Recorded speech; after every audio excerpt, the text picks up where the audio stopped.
तारीख 13 मई 2016, समय शाम के 6 बजे, स्थान सिवान रेलवे स्टेशन। एक पत्रकार अपनी बाइक पर घर जा रहा था। अचानक 5 मोटरसाइकिल सवार 3 गोलियां चली और एक आवाज हमेशा हमेशा के लिए खामोश हो जाती। मरने से पहले पत्रकार राजदेव रंजन ने अपनी पत्नी से कहा था कि शहाबुद्दीन मेरी हत्या करवा सकता है।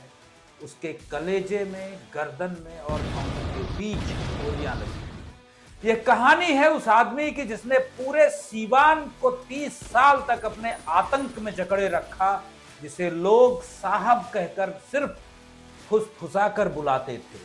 यह कहानी है मोहम्मद शहाबुद्दीन की, सीवान के सुल्तान की। नमस्कार, मेरा नाम है धर्मेंद्र सिंह और आपका स्वागत है राजनीति बिहार की। आज हम बात करने जा रहे हैं उस शख्स की जिसका नाम सुनकर आज भी सिवान के लोगों की रूह कांप जाती है। मोहम्मद शहाबुद्दीन, एक ऐसा नाम जो बिहार की राजनीति के सबसे काले अध्याय का प्रतीक है। 10 मई 1967 को सिवान जिले के प्रतापपुर गांव में जन्मे इस शख्स ने कैसे 3 दशकों तक पूरे सिवान जिले पर अपना आतंक का राज कायम रखा, ये समझना बिहार की राजनीति को समझने के लिए बेहद जरूरी है। शहाबुद्दीन सिर्फ एक अपराधी नहीं था, वो एक शिक्षित व्यक्ति था जिसने एमए और पीएचडी की डिग्री हासिल की। लेकिन शिक्षा ने उसकी क्रूरता को कभी कम नहीं किया, बल्कि उसे और चतुर बना दिया। शहाबुद्दीन की कहानी को समझने के लिए हमें 1980 के दशक के बिहार को समझना होगा। यह वो दौर था जब जातीय हिंसा राजनीति अपने चरम पर थी और लालू प्रसाद यादव जैसे नेता सामाजिक न्याय के नाम पर सत्ता में आ रहे। मोहम्मद शहाबुद्दीन का आपराधिक करियर 1986 में शुरू हुआ, जब वो कॉलेज के छात्र थे। महज 19 साल की उम्र में उसके खिलाफ पहला केस दर्ज हुआ, लेकिन असली मोड़ आया 1990 में। 1990 में जब लालू प्रसाद यादव बिहार के मुख्यमंत्री बने तो उन्हें मुस्लिम वोटों की जरूरत थी। शहाबुद्दीन जैसे युवा और प्रभावशाली नेता इस काम के लिए बिल्कुल सही थे। लालू ने शहाबुद्दीन को जनता दल का टिकट दिया और वो जीरादेई विधानसभा सीट से पहली बार विधायक बना। यहीं से शुरू होती है शहाबुद्दीन की राजनीतिक यात्रा, लेकिन साथ ही अपराध की दुनिया में उसकी पकड़ भी मजबूत होती जा रही है। 1990 से 1995 तक के 5 सालों में उसके खिलाफ दर्जनों मामले दर्ज हुए। शहाबुद्दीन ने अपराध को एक व्यवसाय की तरह चलाया। जबरन वसूली, अपहरण, हत्या, हर तरह के अपराध में उसका हाथ था। लेकिन राजनीतिक संरक्षण के कारण कोई भी मामला कभी भी आगे नहीं बढ़ पाया। 1995 में वो दोबारा विधायक बना और 1996 में उसे सिवान लोकसभा सीट का टिकट मिला और यहीं से शुरू होता है उसका सुनहरा दौर। राजनीतिक रूप से सुनहरा दौर, लेकिन सिवान के लोगों के लिए बेहद काला दौर। अब बात करते हैं मोहम्मद शहाबुद्दीन की आपराधिक घटनाओं और उसके द्वारा किए गई हत्याओं के बारे में। तो पहला हत्याकांड चंद्रशेखर हत्याकांड। 31 मार्च 1997 दिन के उजाले में सिवान के जेपी चौक पर जेएनयू स्टूडेंट यूनियन के अध्यक्ष चंद्रशेखर को गोलियों से भून दिया जाता है। चंद्रशेखर एक सीपीआई-एमएल नेता था जो छात्र आंदोलन का चेहरा रहा था। उसकी हत्या से पूरे बिहार में हंगामा मच जाता है। यह शहाबुद्दीन और सीपीआई-एमएल के बीच चल रही जंग का सिर्फ एक हिस्सा था। इसके बाद साल आता है 1999 और होती है एक और घटना जो शहाबुद्दीन की क्रूरता को दर्शाती है। छोटे लाल गुप्ता, एक और सीपीआई-एमएल कार्यकर्ता, भूमि अधिकारों के लिए लड़ने वाला एक साधारण किसान। छोटे लाल गुप्ता का अपहरण हो जाता है और फिर जो होता है वो इतना बर्बर कि कहने में भी डर लगता है। शहाबुद्दीन के गुर्गे उसे जिंदा जला देते हैं। उसकी लाश आज तक नहीं मिली। छोटे लाल गुप्ता का परिवार आज भी न्याय का इंतजार कर रहा है। 25 साल होने को हैं, लेकिन यह मामला आज तक अनसुलझा है।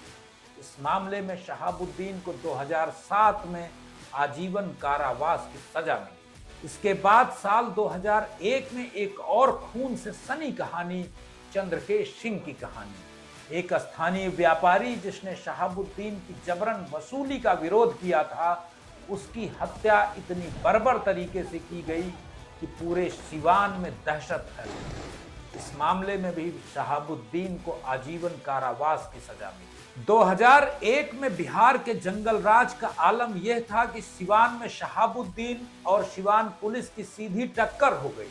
दोनों तरफ से हजारों राउंड फायरिंग हुई, 13 लोग मारे गए, जिनमें शहाबुद्दीन के 8 गुर्गे भी शामिल थे और पुलिस की तरफ से एक सब इंस्पेक्टर का नाम राम सागर सिंह था। मामला कुछ इस तरह से शुरू हुआ कि 16 मार्च 2001 को शहाबुद्दीन ने सिवान में एक परीक्षा केंद्र पर जाकर डीएसपी को थप्पड़ मारा था। इससे पुलिस में बगावत हो गई। पुलिस कर्मियों ने डीएम और एसपी की गाड़ियों में तोड़फोड़ की और डीआईजी को बंधक बना लिया। अगले दिन 16 मार्च को पुलिस की एक बड़ी टीम शहाबुद्दीन के प्रतापपुर गांव में उसके घर पर छापा मारने पहुंची, लेकिन जो हुआ वो किसी युद्ध से कम नहीं था। जैसे ही पुलिस गांव में दाखिल हुई, शहाबुद्दीन और उसके गुर्गों ने चारों तरफ से फायरिंग शुरू कर दी। यह कोई छोटी मोटी मुठभेड़ नहीं थी, हजारों राउंड गोलियां दोनों तरफ से चली। पुलिस के पास जो हथियार थे वे शहाबुद्दीन के आधुनिक हथियारों के सामने बौने साबित हो रहे थे।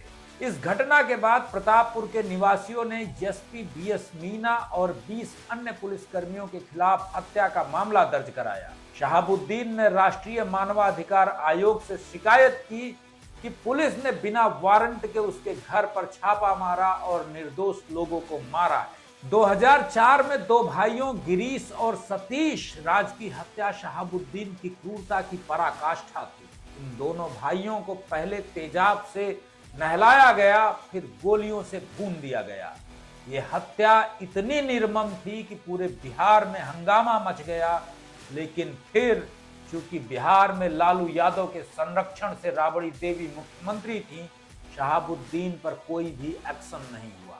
2005 में बिहार में सत्ता बदली, नीतीश कुमार मुख्यमंत्री बने और उन्होंने कानून का राज स्थापित करने का वादा किया। उनके निशाने पर सबसे पहले शहाबुद्दीन जैसे बाहुबली 24 अप्रैल 2005 की सुबह 4 बजे सिवान के तत्कालीन एसपी रतन संजय और डीएमसी के अनिल के नेतृत्व में स्पेशल टास्क फोर्स और जिला पुलिस की संयुक्त टीम ने शहाबुद्दीन के प्रतापपुर स्थित घर पर छापा मारा। शहाबुद्दीन के घर से तब 250 से ज्यादा कारतूस, 4 सेमी ऑटोमेटिक राइफलें, 1 वेबली स्कॉट रिवॉल्वर, 1 देसी रिवॉल्वर, 6 मोटरसाइकिलें, 1 Tata Sumo, 1 Maruti car, 1 Tata Sierra, हिरण और बाघ की खालें बरामद हुई। इसके अलावा पाकिस्तान में बने हथियार, night vision devices, laser guided gun और AK-47 जैसे खतरनाक हथियार भी मिले। यह साबित हो गया कि शहाबुद्दीन सिर्फ एक अपराधी नहीं बल्कि देश की सुरक्षा के लिए भी एक बड़ा खतरा था। इस मामले में शहाबुद्दीन पर आर्म्स एक्ट के तहत 6 मामले दर्ज हुए और बाद में इसी मामले में 10 साल की और सजा भी हुई। इसके बाद आया साल 2014, राजीव रोशन की हत्या हुई। एक युवा व्यापारी जिसने शहाबुद्दीन के गुर्गों की जबरन वसूली का विरोध किया, उसकी हत्या इतने निर्मम तरीके से की गई कि पूरे बिहार में एक बार फिर से हंगामा मच गया। ये हत्या जेल में रहते हुए शहाबुद्दीन के निर्देश पर की गई। और फिर आती है 13 मई 2016 की तारीख। राजदेव रंजन देश के सबसे प्रतिष्ठित अखबारों में से एक, हिंदुस्तान के सिवान जिले के प्रभारी, एक पत्रकार जो शहाबुद्दीन के अपराधों पर रिपोर्टिंग करता था, जिसका किस्सा हमने शुरुआत में ही आपको सुनाया।